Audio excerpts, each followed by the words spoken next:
is the worst region of the 4 major regions, and Mm. I hope that we can prove to MSI that we aren't that far behind, because I think LPL and LCK are definitely at a level above right now.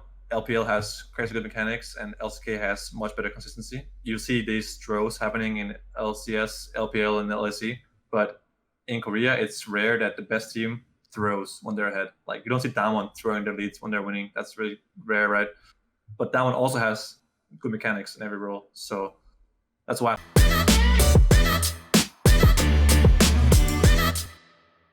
Yes, this is Ashley King of Horizon Esports, and I'm joined by the victorious Zven of Cloud9. After you defeat Team Liquid on a Series 2 at Mid-Season Showdown Finals and become your LCS representative for the 2021 MSI. Zven, thank you so much for joining me for this interview. How have you been doing ever since the finals? I'm so happy we won. I haven't been doing anything. We've just been having like some days off now. Some people getting the vaccine, and Perk's going home tomorrow, I think, after getting his vaccine. So we have some time now to like relax and chill for a few days, and then some people will go home like Perks, and some people will just stay here and do nothing for a few days, and then we're going to Iceland. And I'm like so excited to go to Iceland finally. Last year we won Spring Split, but MSI was cancelled, so it felt like very anticlimactic. It felt like there was no reward to winning Spring Split, but this time MSI is actually going to happen. So I'm very excited to go to MSI and finally play internationally again. I haven't played nationally since 2017 Worlds, so besides revivals, but no one cares about revivals. So yeah. Okay. Many reasons to be happy about. Random question. Are you personally more happy about the fact that you can go to the MSI than winning a split title? I know that it's like a mid-season showdown now, but Yeah, I think so. I think that the title of Spring Split isn't as important to me as actually playing at MSI is, because MSI is a much more important event than Spring Split any title, right? I just hope we do well at MSI. That's pretty much it. We're in a group with Damwon, really good team, and it's possible to get, knocked out in groups in best of ones by like wildcard regions. So I hope we don't flop at MSI and we go out of groups, and then we can see what happens in the playoff stage. and I do have a few more questions about Cloud9 competing in the MSI and Damo Gaming and many other things. But first, I did want to ask a few questions about the finals, if that is okay, even though you must have gotten Yeah. so many questions about that. It was an extremely close series, actually closer than a lot of people had expected. What was your overall expectation going into the finals, and did that expectation match the details of the finals? Yeah, I thought we'll win more convincingly than we did. I thought it was going to be like 3-1 or 3-0. And after TL announced they're playing with their sub for the finals as well, I thought we were going to win 3-1, most likely, if anything. Lose one game to like some sort of cheese, some new strategy, and then win the series. But TL played much better this time around than it did last time we played against them. They also had much better drafts prepared for us. So I think did a good job of adapting from the first series play against them to the next one. They had 1 week to prepare for both us and TSM, and definitely did pretty well. But I think we've shown that we adapt really well in series. So even if we fall behind 1 or 2 games, we can always come back, and it showed, I think.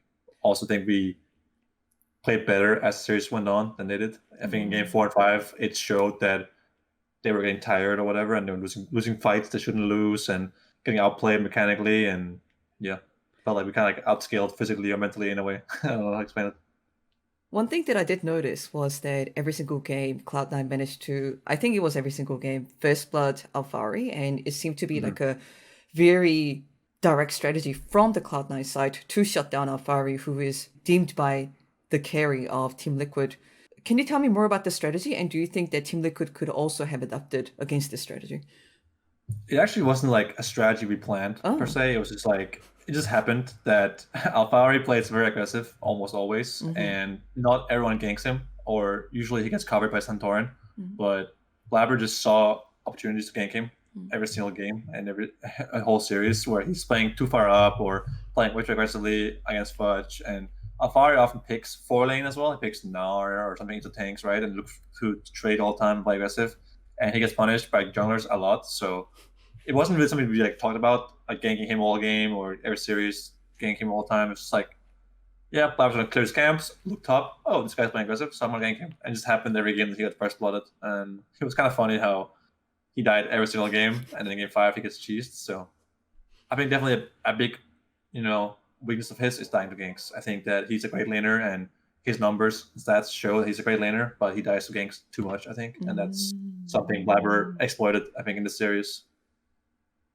Yeah, I think that's also definitely what we saw on the finals. And after you won, like you didn't even look back. You straight away ran down the ISO and picked up the trophy. Gotta love it. He's taking his victory run here.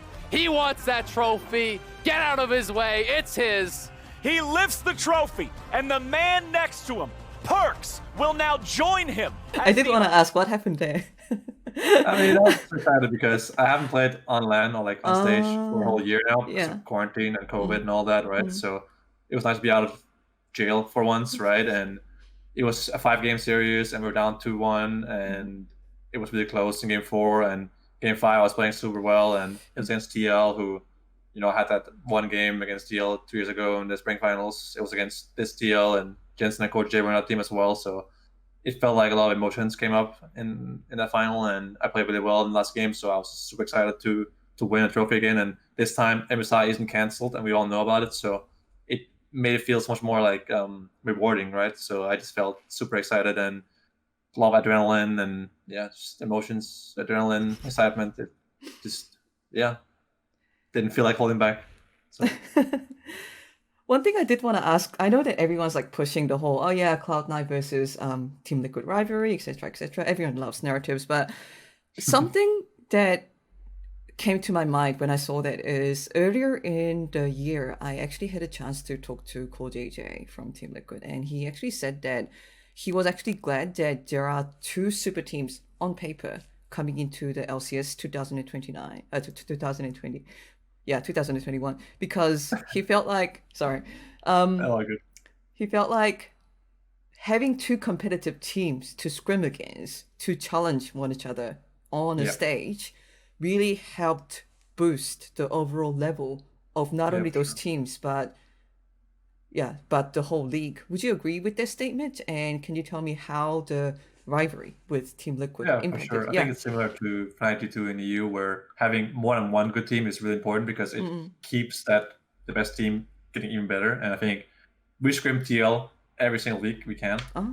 So once we play against them in the LCS the next week, we will scrim them once, maybe twice if we can, right? Because they are by far the best team to scrim against. They're both good in scrims and on stage, and they overall deliver a very solid scrim performance. They don't have some teams are really bad in scrims because they try and do stuff too much, or they're just playing super aggressive in scrims which don't do on stage or whatever. But TL is a team that plays the same in scrims as they do on stage, and they're good practice. So they also have the best players in a lot of roles, besides Sinan, of course. Like Corey J is really good, Alfari is really good, Jensen's good, Taxilon, Santorin are also good. So you get good mechanics practice and also good macro, because TL is a team that is good because of their macro. So it's very good practice to have TL here. I think without TL, we will be a lot worse as a team. So I'm very happy we have a team like them. But obviously, I'm happy that we beat them twice this split. When you talked about you beating Team Liquid at the finals, one thing that you mentioned is the mental edge that Cloud9. Can you tell me more about the strength of Cloud9 and how the individual members play into that? I mean, it just felt like when I watched them in game 4 after they lost a very close game, I looked at them, how they were sitting and how they looked, their faces and all, and I felt like, whoa, we're just gonna win game 5 now, no matter what, because I could see it. It felt like they were defeated in a way. When you lose a game off of team fights and mechanics and overall fighting a lot, it feels like losing when you get outplayed by the enemy is really bad feeling. So coming to game 5, even though we had that one fight, the 3v5, me, Perks, and Fudge, I knew we could still win because we were outscaling them mentally in a way. So yeah, I felt like after game 4, I just knew we were gonna win game 5. I just had this feeling that we would win no matter what. And even when we were down 2-1, everyone was in a great mood. Perks was doing push-ups on stage and it was long pause, and I felt no one tilted. So I just feel like we've been behind in series. In login tournament, we're down 1-0 to TSM, down 2-0 to 1 Thieves, and down to TL for the first time, and we almost came back in every single series of those. And I don't know, I just feel comfortable playing from behind in a series with my teammates. So I feel like no matter what happens, we can always come back. And I think Evia was talking about, oh yeah, it's perks on his one or two comfort zone, but he is known as that clutch player who usually has a larger voice in whichever team he goes. Did he also play? Did the presence of perks also play into this mental edge clutch vector that Cloud9 showed on the final stage? Perhaps. Yeah, I mean, I'm sure he did a little bit, but I think he's just a very positive person overall. He has a lot of fun no matter what he's doing, and he always is positive. I don't think he's ever like really negative or like mad or stressed out about things. He's always calm, and that helps everyone to see that someone else on your team is calm and positive. Kind of makes you feel the same way. But I think no one on our team was stressed out. We lost game 3. We got kind of stomped in the early game in game 3, and no one on our team was feeling down about it. And we just talked about draft, said, okay, guys, let's go Bruce out again next game and do this, and then we win. And everyone's like, yeah, let's go.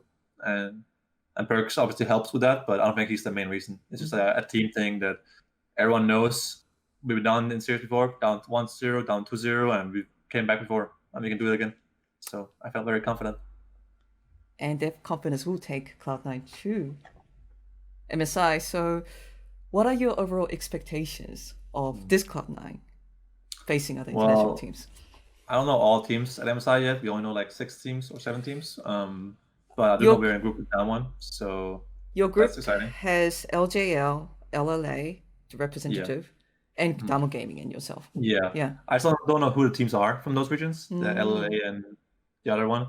But that one is obviously very good. They're also the only team that 3-0 their finals so far, and they played Troll Champs, Hammerdinger and Senna, and they get away with it. They win series by playing things no one else plays, so that's kind of like, it's a huge confidence for them, right, to 3-0 their finals while everyone else had a hard time winning 5-game series in EU and NA. So I think Damwon is going as the favorites of the tournament, and I think everyone is looking to beat them. But I think it's gonna be hard to beat Damwon. I'm not expecting to beat them or anything, but I hope we put up a good fight, and then we'll see what happens in the playoff. Perks actually appeared on the LCK Finals broadcast and said that he would actually be happy taking a game out of that, out of that one, not even like a best of 5. Yeah. Would you agree with this statement? And do you think that Cloud9 actually has what it takes to, let's say, take a game against Damwon? Hey. I think if we beat Damwon once, I'm very happy with that already. I think Damwon has kind of like a status right now as the best team in the world, and it's kind of like everyone agrees Damwon is the best team in the world right now. They had a great world performance. They kept most of the roster. They kept the 2 most important players, Canyon and Showmaker, and I think that they're not unbeatable by any means, but they're definitely hard to beat because they're very consistent. They make very few mistakes, and some teams, like in LPL, if the best team in the world is from LPL, I feel like, yeah, they might lose a game in best of ones. But Damwon is very consistent. They don't make a lot of mistakes, like I said. Whereas an LPL team might lose a game to a worse team. But when Korea is the best team in the world, they don't make that many mistakes. So I think beating Damwon would be a hard task for us, but I'm looking forward to the challenge. Because before an international tournament like this, a lot of regions feel isolated, and sometimes it feels like we truly don't know the strength of the teams until we kind of open the box. So you wouldn't say everyone's saying, oh yeah, Damwon's going to be the favorites for MSI. It's not like a prejudice or a myth this, but from a professional gamer's perspective, for now, you would say the Damwon's are favorites for MSI. Yeah, for sure. I think if I had to choose who wins MSI right now, I'll say Damwon. It might be bad to say it won't be us who wins it, but I think Damwon is the best team right now. But I also know that there's a new patch, new champion, Gwen, I believe, is in the tournament. And on new patches with new scrims, anything can happen, right? So I'm not saying it's not possible to beat them, but they're definitely the best team right now. They're also playing the cleanest and most consistent. They deliver the same performance every game, where some teams have really bad games, both in LC and LCS. And LPL is known for being like up and down kind of region, right? So yeah, they're the favorites, but they aren't unbeatable, I think. And something that the Western teams often really say is that they seem to get a lot out of attending an international tournament, not only just because of the stage experience, but also the chance of scrimming against, the other metas such as the LPL and LCK, even though they always scrim each other. Do you think that Cloud9 being the representative for the LCS for the MSI will also help them in the long run for their world's chances, for example? Yeah, for sure. I always think about how MSI is really important because it's only one team from each region that goes there, which means that no matter if you lose every single game, you scrim for like a couple of weeks or whatever, and you come back to NA or EU, wherever you came from, and you are a lot better than you were before. Whereas everyone else who did make it to MSI have the same skill level as they had before. So right now we beat TL 3-2, but in Summer Split, when we come back, we are much better than we were before. Whereas TL won't have improved that much from just having vacation, right? So often the team that goes to MSI comes back as the best team in the region. That's very often what happens, and I think it's true that, I think for the regions like NA and EU, they come back to their regions and they're much better than before because they scrim Damwon, or we'll see who wins LPL, right? But scrimming those teams from LPL and LCK will make us so much better, and I have so much confidence that in Summer Split, even if we don't win MSI or whatever, we'll come back and we'll be really good in Summer Split for NA. So yeah, I think MSI is an invaluable experience for everyone who goes there. You get so much better from playing this tournament, and it's also a good experience for some people who haven't gone that many events, like maybe Fudge or Blabber. Blabber hasn't played Worlds or MSI yet. Oh my god, that's so true.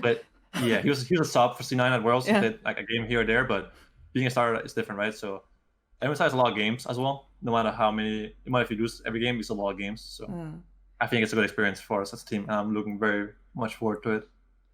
Okay, and this is something that I really wanted to ask to anyone at C9, because I watched the various regional finals around the world. I watched the LEC, the reverse sweep, I watched the LCK, and I've been following up with the LPL playoffs, and everywhere you do get some inconsistent performances, or like, burger flips, so to speak. And something that I've seen a few analysts argue is that when an NA team makes a misplay, it's like, oh my god, NA kick W, it's like the NA the usual thing. But if an LPL makes the same misplay, it's like, oh my god, LPL is so competitive.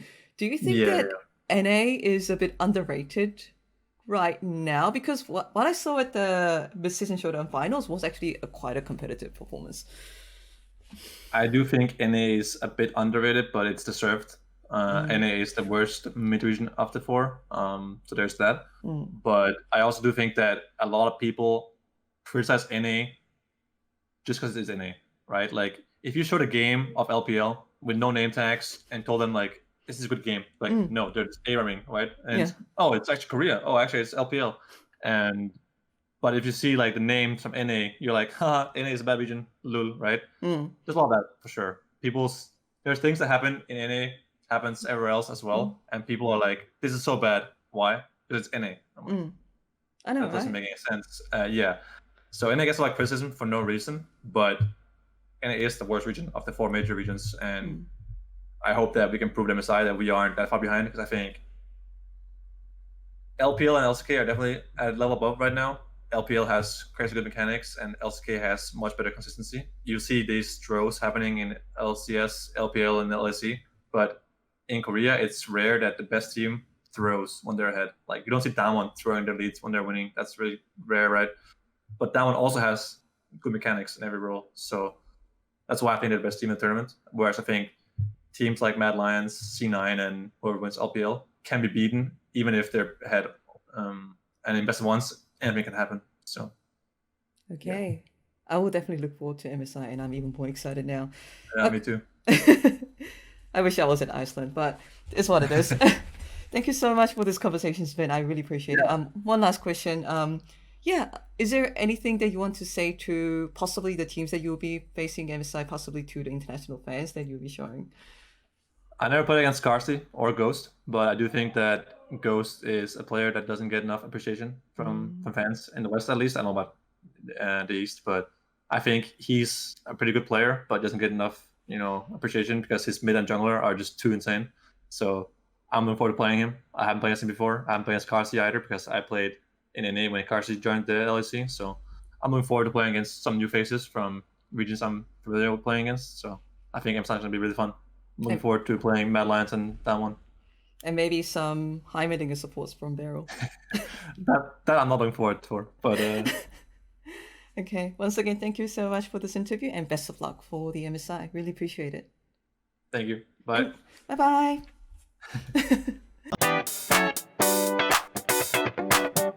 안녕하세요. 코라이즌 e스포츠의 애슐리 강입니다. 할 이야기가 많은데 일단 공지를 먼저 할게요. 코라이즌 e스포츠라는 브랜드가 최근에 시크릿 랩이라는 게이밍 체어 회사랑 스폰서를 협업하게 되었어요. 우와. 그래서 시크릿 랩이 LCK뿐만이 아니라 LEC, LCS의 공식 게이밍 체어 스폰서이기도 하거든요.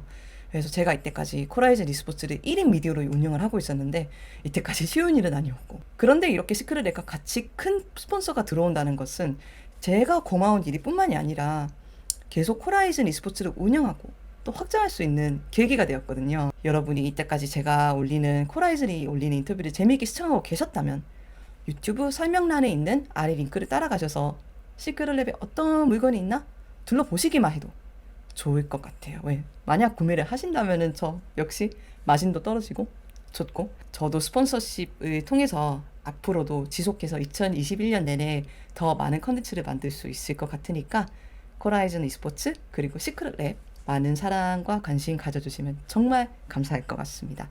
영상 지켜봐 주셔서 감사합니다.